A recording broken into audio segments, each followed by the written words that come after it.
Right now we have the entrenched energy monopolies and cartels. You know, we have OPEC and we have the 7 sister oil companies that control all the oil and energy. But what people have to understand is that the people who run the energy business in this world, which is the biggest business on the planet, turning over $4 to $5 trillion a year, it's bigger than guns and drugs, it's bigger than defense, they control the newspapers, they control the governments. But these companies are so big that they regulate the government, which regulates them. History of science is the history of the suppression of great inventions. A few classic stories. Nikola Tesla. Nikola Tesla is regarded as the founding father of free energy. His astounding developments in the generation of alternating electrical current are still being used today. His most notorious project involved the transmission of wireless electricity into the atmosphere, which allowed for unlimited power to be freely accessed by everyone. When his financial backer, J.P. Morgan, realized that this power system could not be metered, all funding was immediately withdrawn. Tesla's electrical broadcast towers were dismantled, and through Morgan's many close connections with the media and government, Tesla's career was destroyed. And that situation still exists in the United States today, where a person that really understands what's going on just can't get their idea out because the alternative science and medical fields have been co-opted by the intelligence services. Even Dr. Townsend T. Brown, the electrogravitic research scientist, has on his 16-millimeter film of his lab test, which we've got here, he has guys with the black suits and black hats come into the place. You can see where the legends come from. I mean, these guys come in and they look like, you know, bad Bart to black man. I mean, it's classic, and these things do happen.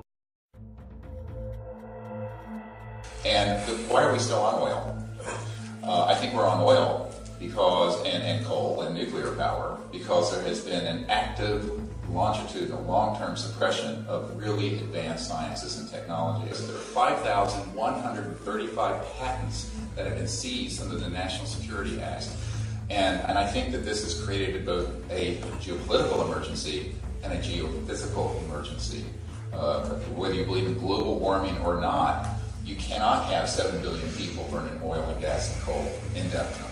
Whereas there are advanced technologies dealing with the physics of zero-point energy, so that every home and car would have a generator pulling energy out of the fabric of space-time, and you would never have to burn another drop of oil. Why are we not there? Why are we doing that? Because there has been active suppression of this information.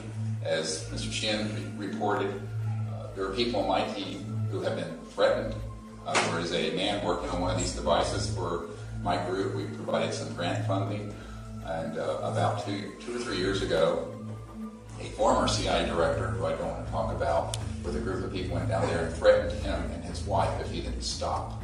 So this is a man who's attached to IT and does contract work for the CIA. The part of the technology that deals with energy generation should come out and has also been suppressed for reasons mainly of macroeconomic stability, because, as you know, part of the national security discussion has always been these would be highly disruptive technologies, to which I say, well, good. You want to be disrupted now or later when we go through a terminus with the environment melting down around us. We have got to make these hard decisions. And in the French government, we've had discussions about this. They know that some of these objects are of extraterrestrial origin. They know that some of them are man-made. And the Lockheed Skunk Works, and some of my witnesses and sources work in the famous Skunk Works.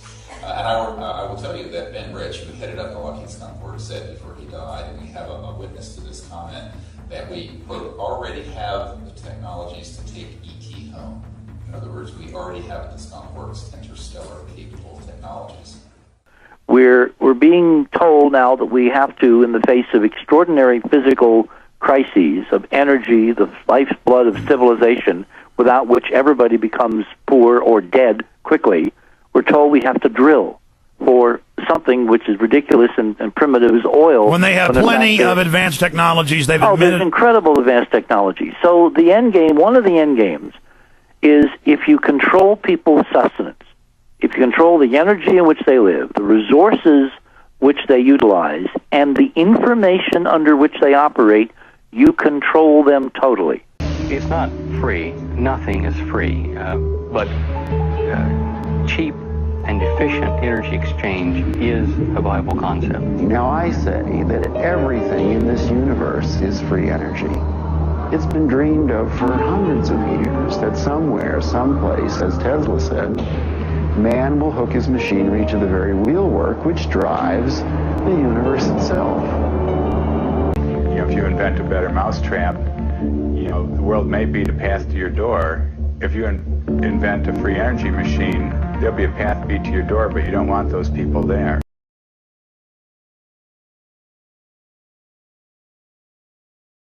He wailed the blues at night. He wailed, he wailed, he wailed just right. Conventional science recognizes that all matter, each molecule of everything on Earth and beyond, oscillates at its own distinct frequency. Can the amplified voice of Ella Fitzgerald shatter this glass? The atoms that come together to form a molecule are held together with an energy bond that both emits and absorbs its own specific electromagnetic frequency. No two species of molecules have the same electromagnetic oscillations or energetic signature. By increasing the intensity of the harmonic frequency of the molecular structure of the wine glass, science can cause the glass to shatter. Believe it. This is a commonly accepted law of nature, so why can't other molecules be isolated and destroyed in the same way? Why can't the oscillation frequencies of killer viruses like cancer and AIDS be identified and destroyed? Why hasn't someone performed the research? Well, someone has.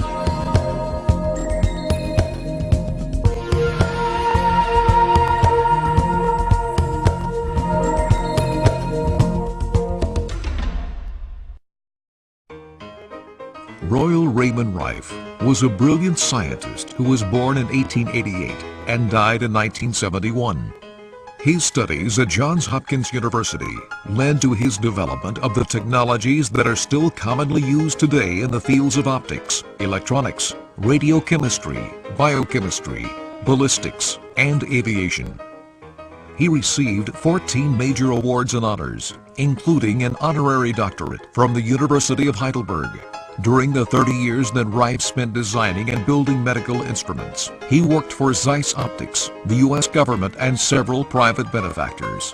Because Rife was self-educated in so many different fields, he intuitively looked for his answers in areas beyond the rigid scientific structure of his day. He had mastered so many different disciplines that he literally had at his intellectual disposal the skills and knowledge of an entire team of scientists and technicians from a number of different scientific fields.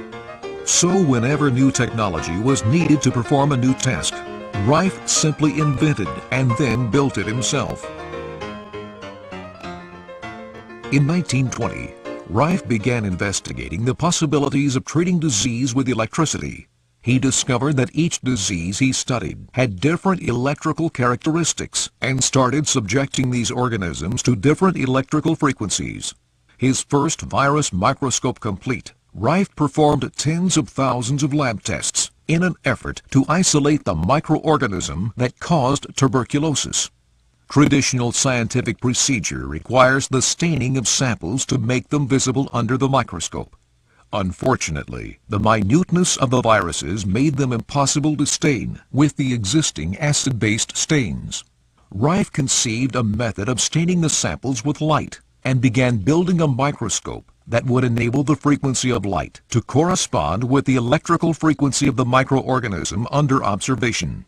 His cancer research began in 1922, but it would take until 1932, after thousands of tests, that he was able to isolate the microorganism which he named the BX virus. By 1933, he had perfected that technology and had constructed the incredibly complex universal microscope, which is capable of magnifying objects 60,000 times their normal size. With this incredible microscope, Rife became the first human being to actually see a live virus. Until quite recently, the universal microscope was the only microscope able to view a live virus. Rife painstakingly identified the individual spectroscopic signature of each microbe. Colleagues of Rife reported his incredible patience, sitting at the microscope many times for over 24 hours straight without a break. Once he discovered the oscillation rate of a particular organism, Reif concentrated on refining his method of destroying it. He used the same principle to kill the virus as he had used to make the organism visible, light frequency resonance. By increasing the intensity of a frequency that resonated naturally within these microbes, Reif increased their natural oscillations until they distorted and disintegrated from structural stresses without harming the surrounding tissue. Reif called this frequency the mortal oscillatory rate, or MOR. Half a century later, doctors began using a like technology known as lithotripsy, where kidney stones are destroyed with high-energy shock waves. Identify the MOR of cancer cells, turn up the volume and destroy them without damaging the host organism. It sounds like a scientific miracle, but will it work on the human body? In 1934, a clinical study was set up at the Scripps Annex. Now, this is the Scripps Ranch. It was owned by Ellen Scripp. And there they set up a clinical study under the auspices of Dr. Milbank Johnson. And they had a team of physicians that examined terminal cancer patients. Every one of those patients was declared terminal by their group of scientists that was involved in this study. Dr. Reif would take some of the blood, examine, find the particular frequency for that organism for that patient, tune that instrument to the patient. Within 2 months, 14 of the 16 patients were declared cured by this team of physicians. It took another 6 weeks to cure the remaining 2. 100% cure rate.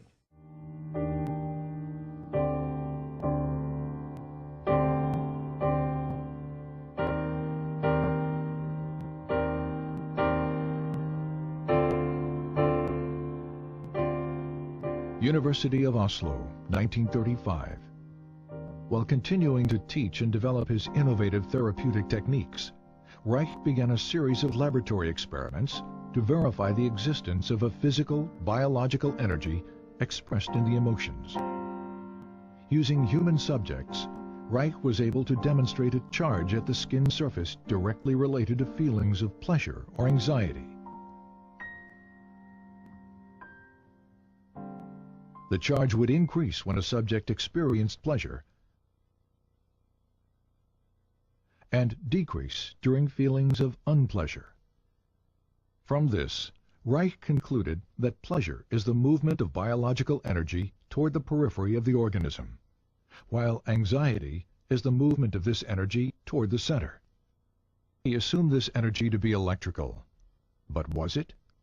And did similar energy processes exist in more basic life forms? Reich discovered that under certain conditions, sterilized and unsterilized substances such as grass, blood, sand, charcoal, and foodstuffs disintegrate into pulsating vesicles that exhibit a bluish color. He called these vesicles bions. Reich observed internal motility in the bions, an effect of energy. He also found that certain bions revealed a strong radiation phenomenon, seen here as a white field around the organism, and that these bions could kill bacteria and cancer cells. This radiation confirmed the existence of an energy that did not obey any known laws of electricity or magnetism. Reich called this energy orgone, because its discovery had evolved from his investigation of the orgasm function, and because this energy could charge organic matter. When he published his findings, the scientific and psychiatric communities responded with a vicious year-long attack in the Norwegian press. In the wake of this response, and the inevitability of a Second World War, Reich began to look to America as the future home for his work. In August 1939, Reich sailed for America on the last ship to leave Norway before World War II broke out.